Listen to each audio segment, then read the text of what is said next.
Hey there, MJ traders and investors. It's Rod with Power Group. Welcome back on the Pursuit of Wealth, your home for MJ stocks, crypto assets, news, and interviews. Today is Sunday, December 1st, brand new month. Hope you're doing well. Hope you're having a great weekend as well. Still a little under the weather. I think I'm over the worst of it, so we'll get through this video as best we can today. We're going to do another rapid fire news edition, this time November 23rd to the 29th. And again, it's just a high level overview in case you missed it. Before we get to it, make sure to smash the like. It helps support me in the channel. If you're new, you can subscribe, tick the bell, all that good stuff. You'll be notified on any future videos or when I go live. And as always, this is not financial advice. This is for entertainment purposes only. You can also follow us over on X, formerly Twitter. Handle for that is @GroupPal. And something I noticed, I lost about probably almost 100 followers on X over the last week or so. And I think it has to do with the fact that, I've been posting a lot more about crypto. But we have to remind ourselves that we need to leave emotions at the door, right? And it even says, I say it in every video, it says right here, Pursuit of Wealth Group, investing in trading community specializing in MJ stocks, secondly, crypto and blockchain. So I don't think it should be surprising that I'm posting about crypto. Crypto's been in an almost 5-year bull market and MJ's been in a 4-year bear market. So, we have to call a spade, and we have to leave our emotions at the door. I know it's not easy. I know it's frustrating. I know MJ's been in the dumps and it seems like there's no good news. And when there's good news, it's lower prices. And whenever it's bad news, it's even lower prices. So we just have to realize that, this is cyclical. And when I see that, right, I know that there's probably a lot of emotional people just tapping out and capitulating, right? We have to leave our emotions at the door. I can't stress that enough. But one thing that, we can take away from this as well is it's a bottom indicator, right? When you start to see all of these people capitulate near the bottom, it's usually the end, right? And I've been buying a lot of these cryptos right near the lows, and it's the same thing, right? XRP's up like 300% in a week, and people said that was going to go to zero and never recover, right? And then it goes up 300% in a week. So you just have to buy the lows, be patient. The stock market is a mechanism from transferring wealth from the impatient to the patient, right? And we have to leave our emotions at the door. If you're bringing emotions to the table here in the finance world, you'll get wrecked almost every single time. So jumping into the news, Ohio's new Speaker of the House promises to undo MJ legalization. As we just continue to see terrible news roll in. Ohio House Republicans have chosen Matt Huffman, the current Senate president, as their next House Speaker. I don't think that it's going to undo it. They're going to see all the tax revenue and the jobs that it's creating, and it's just not going to. One person, I don't think, is going to make that big of a difference, to be honest. Also, German MJ Business Association to politicians, withdrawing the law would lead to a dead end. So again, it's not that easy to undo something. And Germany also, over 100 prisoners were released following MJ legalization. So love to see that. We want to undo all of those asinine rules of the past. Also, Trulieve opens new medical dispensary in Jacksonville. It's 160th Florida location.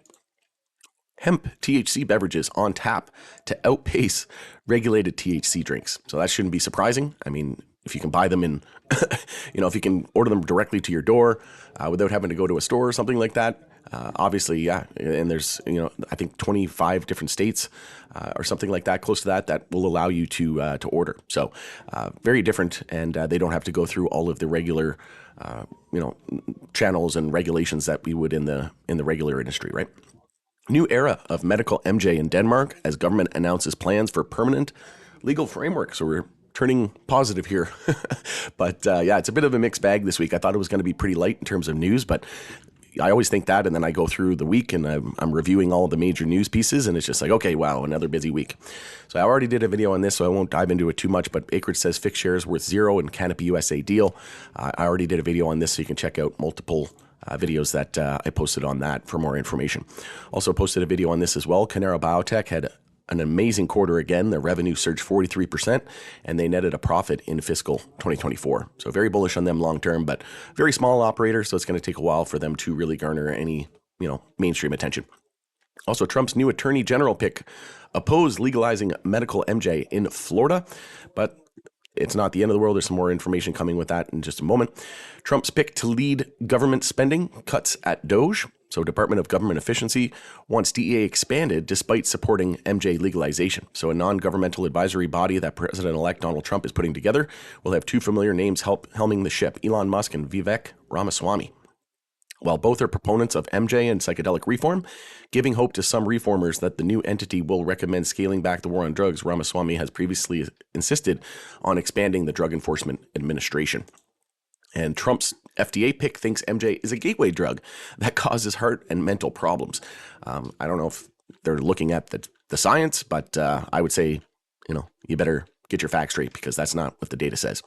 And then, the FDA is a department, or sorry, the DEA is a department within the DOJ, and FDA is within the HHS. And we know that HHS is going to be led by RFK Jr., so I don't think it's the end of the world, but because I think, he will supersede that of the, in any kind of FDA related matters, but we'll see what happens. Again, it's just a matter of when, not if, right? We just have to be patient. It's probably going to be 2025, 2026 before we see a major recovery in MJ at this point because it's been delayed, right? Rescheduling was delayed. We have the hearing coming up tomorrow, the initial hearing, and then we should have another one follow up toward the end of January or in February. And then, like I said, I think, 2025, 2026, once big tech, crypto, AI tops out, MJ will go on to have one of its best bull markets ever. But Trump's DEA pick celebrated MJ decriminalization vote in Florida County. So, like I said, a bit of a mixed bag here with regards to candidates that are up and coming. Also, DEA says it didn't conspire with anti-MJ group dismissing allegedly illegal talks as gossip. High Tide opens its second Canna Cabana in Scarborough, Ontario, as it continues to roll out its footprint in Ontario after they doubled the store count from 75 to 150. They're in the government in the province, so love to see it.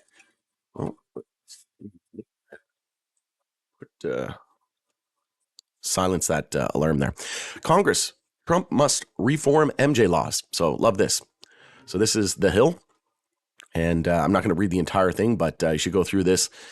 They talk about, Trump and Congress working together to reform MJ laws. And as we know, love him or hate him, he usually gets what he wants, right? And he wanted MJ legal in Florida. He wants rescheduling, he wants safer banking. So, wouldn't put it past him to get this done with Congress. Also, MJ Herald reports that 70% of Indiana voters support MJ legalization, including majority of Republicans, which again showing a major shift in the times. Also, Sunburn MJ opens Cape Coral retail location. It's 15th in Florida. I've actually been to one of their locations in Orlando and played pool. And it was like the exact same looking layout. So love what they're doing. And kudos to the Sunburn team for a great job well done. Also, RFK Jr. will cut prescription drugs and increase weed and psychedelic access. So again, he'll be leading HHS, and FDA is a department within that. Also, the Broken Coast difference. So Tilray's Broken Coast Craft MJ brand introduces new premium strain called Platinum Pave.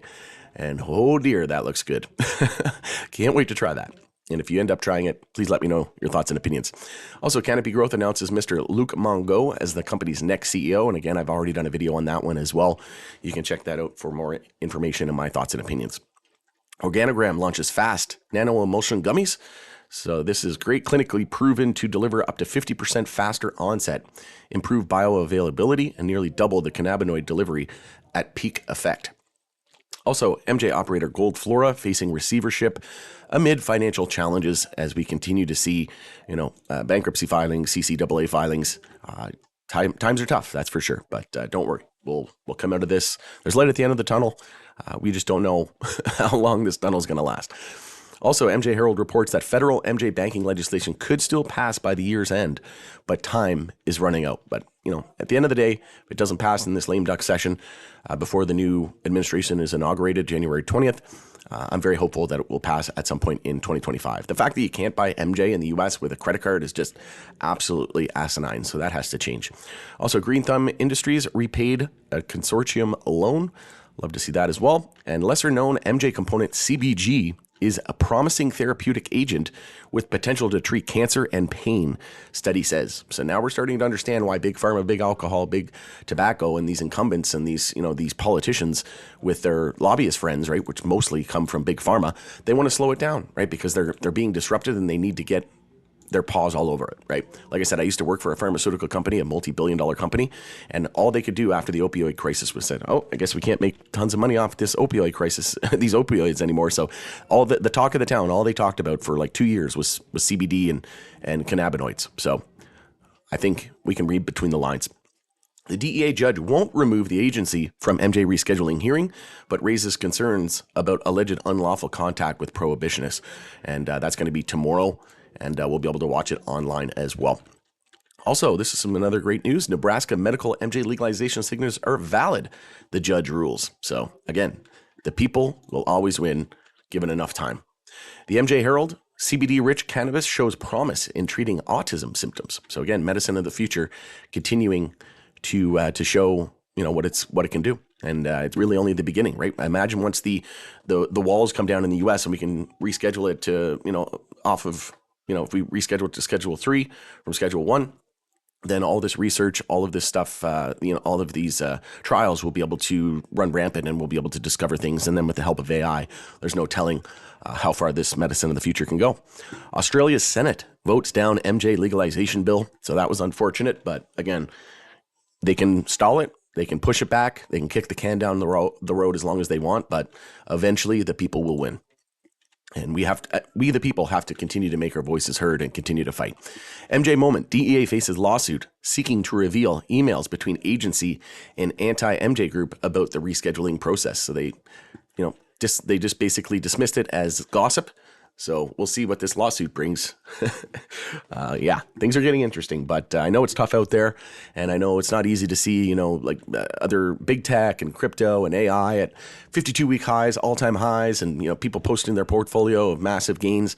And if you're only invested in MJ, it's frustrating, but this goes to show that we need to be diversified, not just within our MJ portfolio, but outside of MJ as well. But if anybody needs to, reach out, if anybody needs any help at all, again, I'm not a financial advisor, but I can certainly, kind of relate and give you my opinion and what I would do if I were in your shoes. But obviously, I can't tell you to buy, sell, or hold.